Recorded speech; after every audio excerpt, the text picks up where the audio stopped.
Welcome to our morning coffee talk. We're going to be talking about should students be returning to the school building in the fall.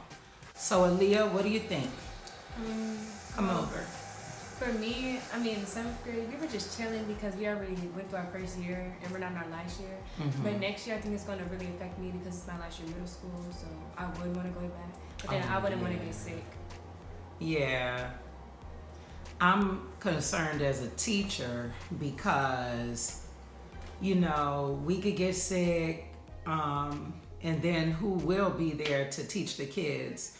So I wanted to have this morning coffee talk today with everyone to get a teacher's perspective and to also get a middle schooler's perspective. Are the teachers really teaching, or are they just kind of like giving y'all a lot of busy work? They wasn't prepared. I wouldn't expect them to be, but all this just thrown at us at one time. That's facts. That's facts. That's facts. That's true. That's kind of how it went down in our district too. So, I don't know, man. I feel like teachers have a little time this summer to prepare, but what's making it harder to prepare is the fact that no one is telling us what exactly we're gonna be doing. Like, we're still playing the guessing game. We have our thoughts and our feelings and our opinions on the matter, but we're still essentially playing the guessing game. Yup. Yeah. How did y'all manage? That's something I'm very curious to find out. How did you all manage? I did, like the work that was assigned that day, I did that, and then the next day work, I did half of it. So the next day I wouldn't have to do that much. Yeah. But what about the kids who don't have like good time management skills? A lot of my friends fell off with their grades because of that. Yeah. Feel bad for them. Like people GPAs went down, man, because you got to think about it. When you at home, you have access to the television, your kitchen, your room. You want to lay in the bed and sleep. The guys with the video games, some of the girls too, because I know Roblox and Fortnite was popping. So they said that they had to wake up early every day. They woke up at like 7 o'clock to do work. Like, when was the earliest Zoom meeting? 9. But wow, 7 o'clock. I guess at this point, everything is still all up in the air. Yeah. We've got some people that believe we definitely need to go back to school, be in the building, just take the safety precautions. And then we have some people that's like, not my child. There's a lot of people like that. Yep, my child not going back. Because I'm not going to lie to you. I have two different feelings about this. I have two totally different feelings about this. So, like, I feel like as a teacher, I definitely want to be back in the classroom. There's nothing more exciting to me than being with my students and being in that classroom. But as a parent, I'm not trying to lose my sweetheart. I'm not trying to lose my baby girl. I don't want my daughter getting sick. So, I don't know. Honestly, it was times when I wish I could just go say forget it all, but then it got to the point when I was like, okay, I got this far and I can't give up. I know that's right, Desiree. I know that's right. You better say it. Don't you dare give up. I know that this is a hard time for everyone right now, but guess what? Guess what? You're going to persevere through this, and you're going to come out on the other side of this journey a stronger student, and you're definitely going to be prepared for college, because I'm baby, college? Ain't nobody teaching you anything in college. College is like you get to pay to hear these esteemed professors speak and share their research, but you are doing all the reading and the work on your own, like you're teaching yourself. And that's why I tell people you can't do college and school by yourself. Like, you need a village, you need a team of like-minded students to work with. So what I would suggest and advise to any students who are learning online right now would be that you set up a time management schedule for yourself. Don't just, like, okay, the teacher gave me this assignment. It's not due till next week. I'm not going to start on this assignment to the last minute. Like, no. Right now is when you really need the most discipline and time management. But it's going to pay off in the future, because when you go to college, you are responsible for your own time. Like, your schedule is your business, and your grades are also your business. Like, college professors and deans of universities, they're not going to send your parents a letter, give your parent a phone call, oh, so-and-so was absent from class today. It's not even like that. So I think that that's like the silver lining in all of this, because it gives students the opportunity to build the type of, grit or resilience that you all are gonna need in order to go into your early adulthood. Because when you get to college, you make your own schedule, and it's up to you to go to class. No one's gonna call home and say, oh, so-and-so missed class or anything like that. And nowadays, a lot of professors, like, they post their work online, their lectures are online. So all you're doing is going to class, hearing them blab on and on and on. Or if you're a science major, you might do the labs hands-on at that point. But so there are some silver linings in these clouds. There really are. So speaking on colleges, I feel bad for the people who don't live in the U.S. and the colleges are in the U.S. because they have to take, like, what if they're in a different time zone or they don't have good internet? I just feel bad for them. Yeah, everybody can't do online, because you definitely got to have good Wi-Fi, computer, the support system too. I think a support system is important. She started working around a time schedule that was suitable for her. I know that's right. And then it was weird just last week, since she enrolled into the Early College Academy High School. She was obligated to join the summer program from Howard U. That's a lot. Yeah, that is a lot. I just can't even begin to imagine, like, something Medina doing. You look so forward to doing these activities, having these experiences, your 8th grade year, your 9th grade year, your senior year, and then boom, something like COVID-19 pandemic happens. And you can't, the experience has changed. Yeah. The experience, like, look at the poor seniors who didn't have a prom. And the 8th graders with no formal or promotion. Yeah. But the other seniors, I feel bad for them. We try to smile, grin and bear it, and just deal with it. Anybody who's drinking coffee with us this morning, take a picture of you with your coffee and post it in the video, in the chat, so we can see you with your coffee. This is something that we're going to be doing regularly, because we want to reach out to our subscribers with morning coffee talks. We want to hear from you. We want to hear your thoughts, some ideas, how we all can work together to survive this pandemic, especially for students. I want this to be a showcase. This is the opportunity for you to talk to a real live DCPS teacher and find out what's good. Like, soon as I know, you're gonna know. Soon as I find out any little thing, I'm gonna come on here for the morning coffee talk, and I'm gonna share it with you. I'm gonna keep it 100% real and let you know the deal, let you know what's going on. And I'm gonna give you some tips and pointers on how to survive this. So Aaliyah, let's hear from you. I've been doing so much talking. So what would you say to a student, like, who's struggling right now with all of this? I can't really say push through, because I don't know how they're feeling. But I would just keep going to the end till you reach it, till you reach your goal. Because I can't really dictate how someone feels. So. That's true. But, like, what are some pointers? Like, what do you mean? Like, tips for them to, like, school is opening up in the fall. It's probably going to be online. Well, one thing, like, whenever I saw a teacher during online learning, whenever I saw a teacher put in a grade wrong, I would email about 3 times until they got it. Because my teachers, they had a schedule, and I don't know if they saw my email or not, but I would just email 3 times just in case they didn't see it. So like if you see that your grade isn't right or something, keep emailing till they actually respond. And then yeah, I just had a schedule, and that's how my grades came out good. I just worked around it. So she said something that was real key. And I just don't even understand how we as teachers are messing up grades. We're home, like we got time. But it happens. We are human. It happens.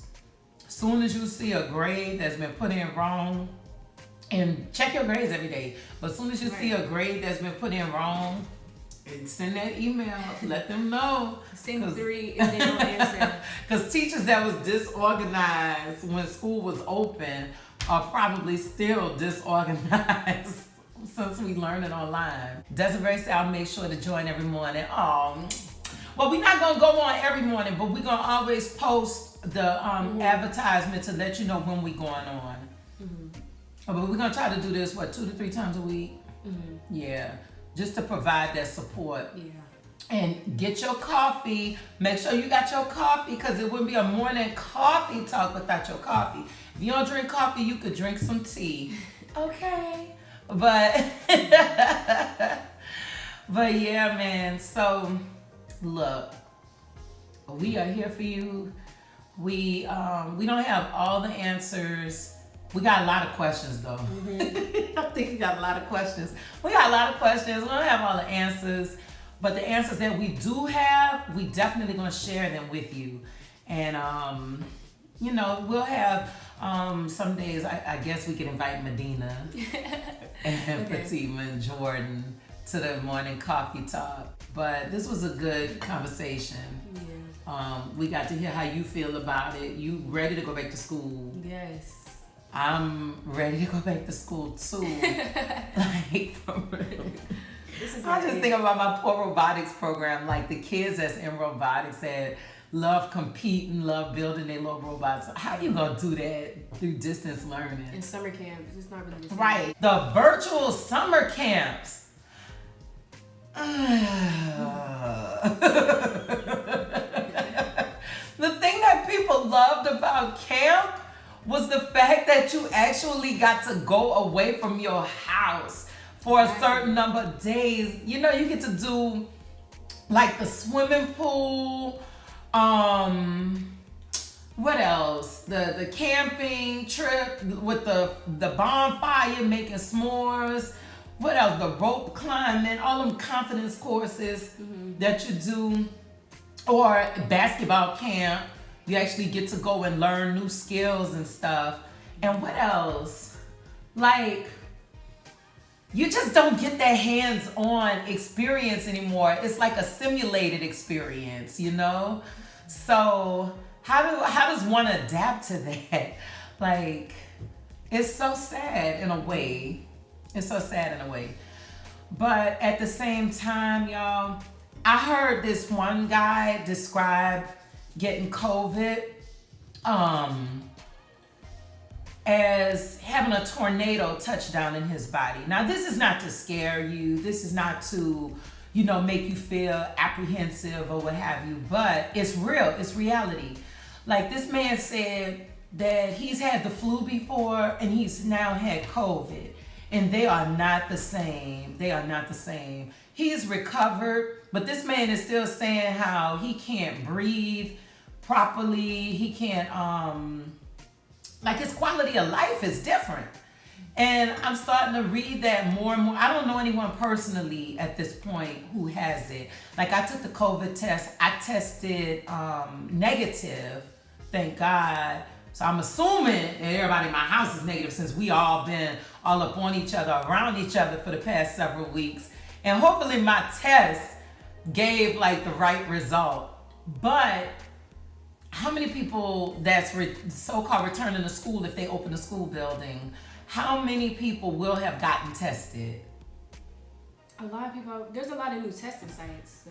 But just here in the state of Maryland alone, I read an article last week that was saying that a lot of these testing sites in Maryland are faulty, and people are getting false results. So like, the test could read that you're positive, but you're really not positive, or that you're negative, but you really are positive. So we can't even do like the contact tracing. And that's like disconcerting for real. I would just go to like you went to Kaiser, or that clinic. I would go to an actual clinic. Yeah, and pray that the person that's performing the test is actually, like licensed and certified. So somebody asked, what was I teaching at Hart? 8th grade science. So I will be teaching the chemistry and physics part of science. You said that they put up a testing site behind your house in a parking lot. Ooh, I would go get tested. Who do you know, like, who's in charge of that testing site? Like, is it like CVS? Is it Kaiser? Like, who's doing the test? But let's imagine this, right? So you got a class of, let's say 12 children, because we're trying to do this social distancing thing. And the children are all sitting 6 feet apart. You're wearing a mask all day. And I want us to be very clear about wearing a mask all day. Now, I can do it because I'm grown and like I know what's at stake, and I'll make that sacrifice if necessary. But will kids keep that mask on all day? That's the thing. Like, I could see children wearing the mask as like a chin guard, putting it on their head, flinging it across the room like a slingshot. Like, what do you do if they take the mask off? You know what I mean? Like, they aren't the most comfortable things, but we know that we need to wear them because they're life-saving. Like, they protect the wearer of the mask, they protect other people. So when I'm breathing out and I'm speaking, I'm not spreading it, you know what I mean? Have y'all gotten the official word on your return to school plan? We're still kind of up in the air, but I'm gonna tell you my thoughts on it. I think that at least for the months of August and September, we're gonna be learning online. It's gonna be online. Yeah, I don't think we're gonna be home the whole year this upcoming year. We're probably gonna go back like around February or March. Because they said it's going to get really bad in December. That's true. Oh, yeah, the flu season. So the flu season is now like the COVID season is like the new flu season now. So the flu is painful though. Yeah, the flu is very painful. I don't even want to experience COVID. Like, my heart just goes out to anyone who has actually had COVID, you know? Unified decided we're starting online, not even a hybrid model. I gotta respect that. See, that's what I'm talking about, man. LA got it going on. That's how Medina wants to move there.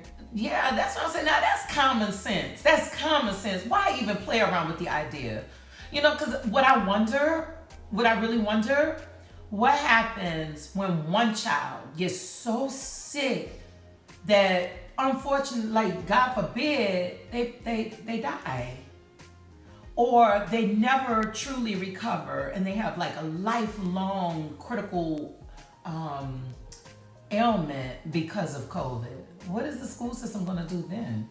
And then I think about the older teachers, like teachers that's in their 70s. So you can't just tell them, oh, hey, look, retire because you old and COVID could kill you because we need to open these schools back up.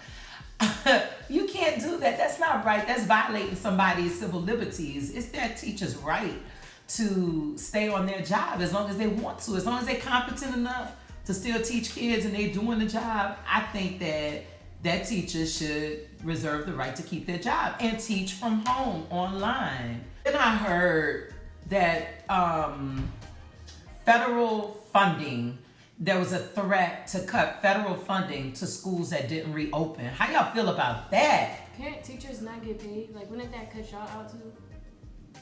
It could affect our pay. It could decrease teacher pay. And then how motivated would teachers be to provide a high quality education to the kids if you cut teacher pay? I'm not saying that we teach for the check, because you really before I make that statement. Kids are non-symptomatic carriers and their contact tracing is so unpredictable. That's right. And we wouldn't even know. Because you have zero symptoms, you carrying this virus in your system, your bloodstream or what have you, and then you pass it on to us so easily. So you can't even do the contact tracing. Man, this is a tough one. honestly, will schools ever open back up? Well, I mean, this virus, I would pray that it's not going to last until another generation. But what if federal law or state law mandates that, what if federal or state law mandates that everyone has to take the vaccine before being able to return to school? I think that was on our website. Well, I'm going to double check though, but it was like a vaccine you have to take, and that's probably what they're going to do.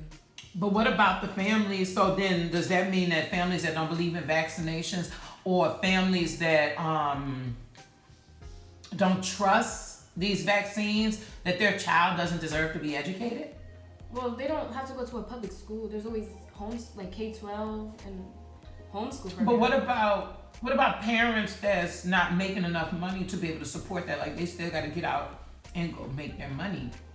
And they got young kids that need to be supervised.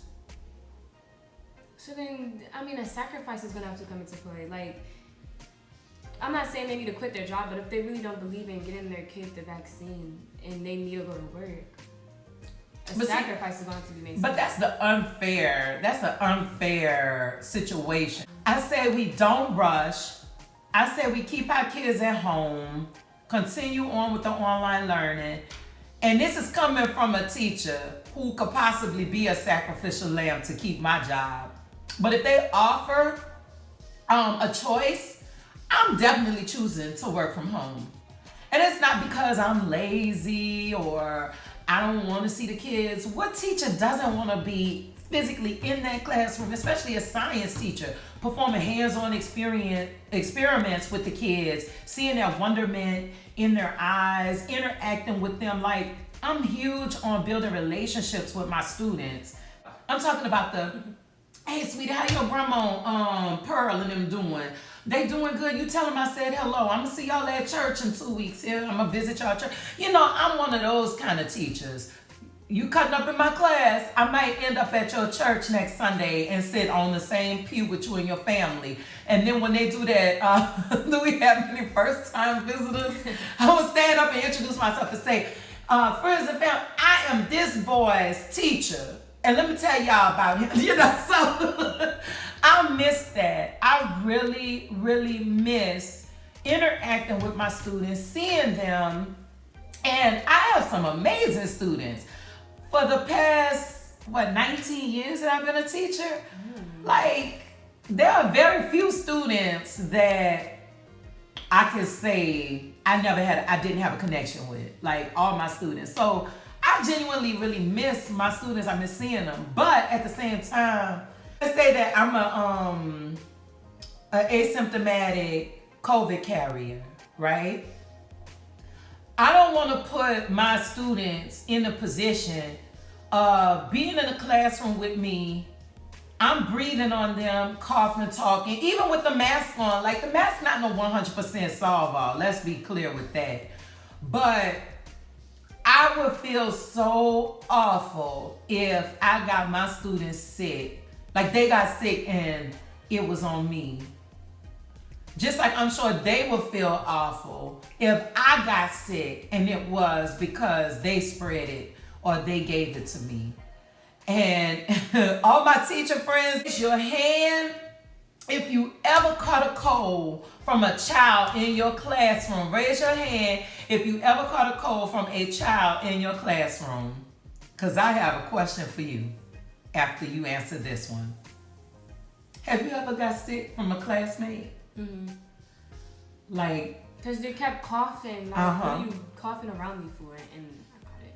Mm-hmm. I think that's how I got the flu.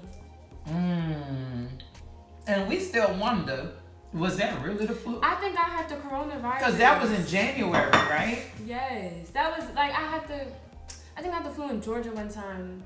Mm-hmm. But this one, it was just like my throat. Like, I thought it was your throat. Like, I remember that you couldn't eat. You couldn't drink anything. You just wanted to sleep, and you were burning up with fever every day. That was painful watching you go through that. Oh yeah, and you caught a snippet of it. I had the sinus infection that lasted forever. Yeah, we both did. And this was back in January before anybody even started talking about COVID.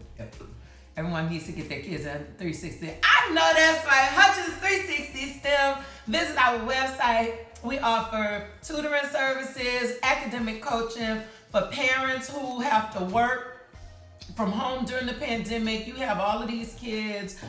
They're not doing their work. You're getting calls and emails from the teachers telling you that your child failing. That is very stressful.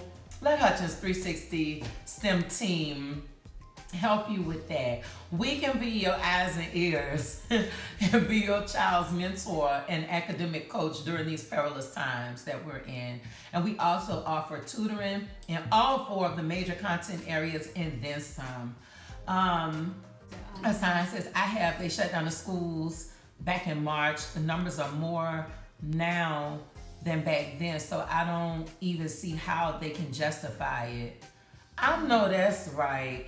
And when you get sick as a teacher, when you catch an illness from a student, isn't it worse than catching an illness from another adult? Because I know one time I caught a cold from a first grader that was in... I kid you not. So, what was that, 2 years ago? 2 years ago? Was it? At Henley? Yeah, when I was at Henley Elementary. I think, yeah. Maybe 2, or was it 1? A year and a half ago, let's say that, let's be safe. So about a year and a half ago, I was teaching pre-K through 5th grade. I was the school's STEM specials teacher. So I'm teaching these first graders coding and all this super cool computer science stuff. And this little boy, I won't say his name, but this little boy started coughing and, just blowing his nose, and he was touching the pencils and the crayons. Now, they don't know, they're little, so I started coming in every morning, wiping the desk down with Clorox wipes and spraying Lysol and everything. But this particular day, after this class left, I got called into a meeting, one of those planning meetings, and I didn't Lysol everything down like I normally do. So I went back into my classroom after this particular meeting, and I remember saying, oh my God, I'm so hungry. I'm ready to eat my lunch before my next class comes. So where did I sit? At that table with that kid who was coughing and sneezing and blowing his nose and touching all the pencils and stuff. And what do teachers do when we're on planning period of lunch? Work. We do more work. Oh. So here I am using the same pencils, writing in my planner, trying to plan some stuff out. And I'm eating. So I gave myself whatever bug that kid had. And let me tell you something. Hutchins was down for 2 weeks. It was the most miserable illness. Think of a sinus infection that morphs into bronchitis, that morphs into the flu, that morphs into just you feeling like, you know what, Lord, take me now. So I definitely don't want to be in a position to catch COVID from one of my students, because children carry a totally different kind of bug from everybody else. I'm a firm believer in that. And isn't it weird after you catch a cold from someone, they get less sick? Right. They passed it on come on, Leah, let's pretend. So I'm sick, right? Ooh. And you don't get sick. I feel better. How are you? Worse. Over here, they're dying. Worse. So, yeah, man, I'm telling you. So we're gonna go ahead and end our morning coffee talk here, because we've had you for an hour. Thank you so much for joining us. And what's today, Tuesday? Yeah, Tuesday. You think we should do this again on Thursday? Okay. So Tuesdays and Thursdays? And possibly a Sunday. I'm thinking Sunday morning is good too. We could do different topics in education, hear from the people, because your voice is very important to us. Your questions are very important to us. And this is a conversation that's needed, especially in our community. No one is coming to talk to us, right? No one, at least, has anyone come talk to you yet? About how I feel? Yeah, about this COVID thing. No one, I know nobody knocked on my door to come talk to me about it. Nobody reached out to me to talk about it.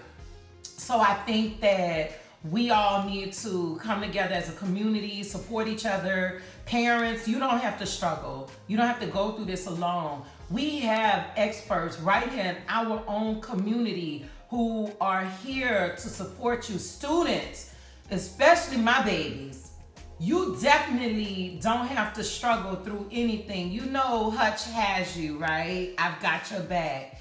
And teachers, my friends, please, if there's something that I have that you need, I don't care if it's a lesson plan template. I don't care if you need a session with me on Google website building. I am a website fanatic. I probably have like 5 websites up right now, 3 of them not active, but I stay building a website because I like students and parents to have that one-stop shop where they can just log in and find everything, my weekly lessons, announcements, just all information. I'm all about keeping the people informed. You're good at it. Thank you, babe. And for my DCPS fellow teachers, I've used Canvas extensively. I can help you with that. Set up your OneNote, your class notebook for your students. And all the softwares like Nearpod, Pear Deck, Edpuzzle, Discovery Education Science Textbook. What else? There's so many. What else? We have Brain Pop. We have Google Classroom, Newzilla. Oh yeah. Oh my God, we use Quizlet and Quizzes. We use so many education software apps in Hutchins 360 STEM to make lessons engaging for students, to make them fun. Oh, Kahoot! Don't forget about Kahoot. Everybody love a good Kahoot. So please get at me. Join our email list at Hutchins360STEM.com. Join our email list and make us your friend in your email so that our emails to you don't get lost in your spam box. Follow us on YouTube for exciting science demos and experiments. Follow us on YouTube at Hutchins360STEM. Be sure to hit that notifications button